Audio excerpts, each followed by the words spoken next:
Today we're going to have a look at succulents in small versus big pots. In my plant nursery, I grow little tiny succulent plugs like these, which have very small root space. I also grow mini succulents in 50 to 70 ml pots, which is 2 to 3 inch, deep tubes, succulents in 100 ml or 4 inch pots, and finally 120 ml or 5 inches plus. We're going to compare these sizes side by side and see what the difference is in growth and overall look of the succulents. The aim is to find whether succulents like to grow in small or large pots and what the advantages and disadvantages are for both.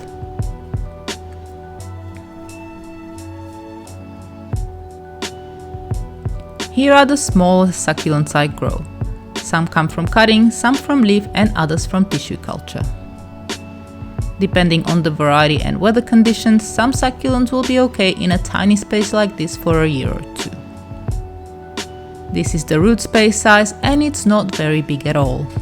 The faster growing varieties quickly fill it in and become root bound. And this is how they compare to their counterparts living in bigger pots. We'll have a look at each individual pot and just observe the difference at this point.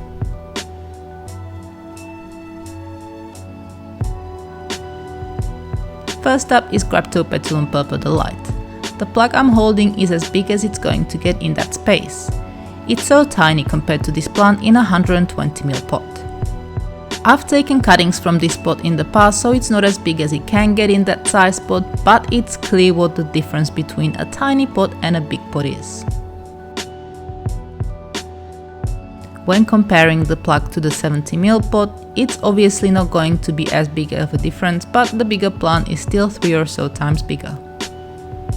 This here is Echeveria Blue Metal in a plug and a 100 ml pot size. Both are pretty much at their limit and won't grow any bigger unless repotted.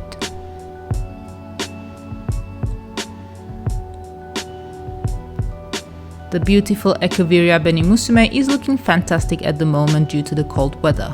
We're looking at 70 ml and 100 ml. This is Sedaveria Starburst in a plug and a 100 ml pot. The color difference is quite stark and is likely to happen outside of cooler months for many succulents. I'll explain why later. And our final succulent, Kalanchoe tomentosa, in a plug and a tube.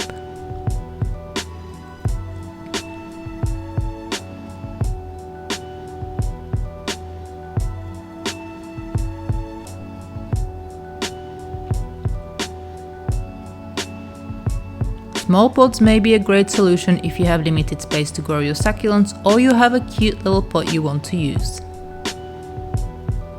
If you make the effort with small pots and repot regularly, you can have perfectly healthy, albeit smaller succulents. I have a video on how to repot into the same pot tagged at the end of this video. Another great advantage of small pots is the color. Typically, succulents in smaller pots will be a bit more vibrant than those in larger pots. However, in the cooler months, there may not be much of a difference as the cold stresses most succulents into displaying more color.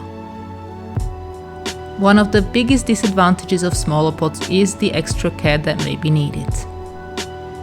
Succulents planted in small pots will require repotting more often as they'll get root bound faster, which may cause their decline and even death. Some succulents, when root bound for too long, can start losing leaves fast as all the nutrients are consumed and the plant doesn't have enough energy to maintain all the growth. Small pots will also dry out much faster and will need extra attention during summer, especially when heat waves come along. One of the worst things you're likely to encounter in smaller pots, especially outdoors, are mealybugs. These pests prefer root-bound plants, and unfortunately in small pots, succulents are going to be root-bound more often than not. And finally, there's a limit on how big succulents in small pots will grow. The size of the pot will determine the size of the plant.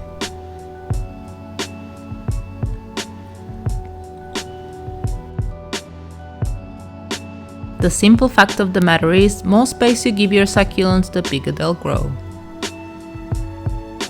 Succulents will also produce many more offsets when they have more root space. Was I to give this plant even a larger pot, those offsets would grow bigger and would start growing offsets of their own. Because of the extra space, in big pots succulents are likely to be more resilient during extreme weather like droughts and heat waves.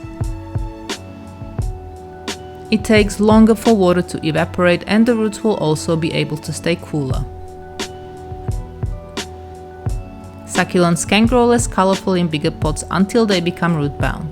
Just like in Romeo's case, green is more prevalent in the plant at the back.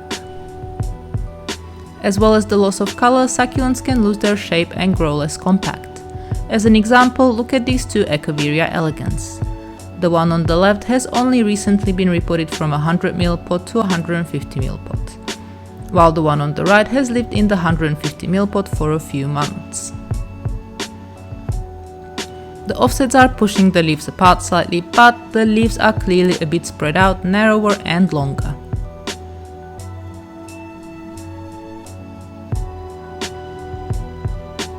Faster growing prolific succulents can quickly grow over the edge and start impacting surrounding plants, casting a shade or growing over them. They can sometimes be a bit of a pain to manage, especially during the growing season.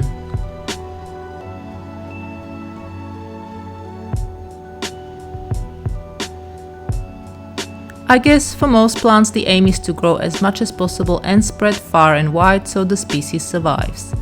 The bigger a plant grows, better its chances of survival are. From the succulent's point of view, it seems bigger is more preferable. However, as I said earlier on, you can have a perfectly healthy succulent in a small pot as long as you care for it well.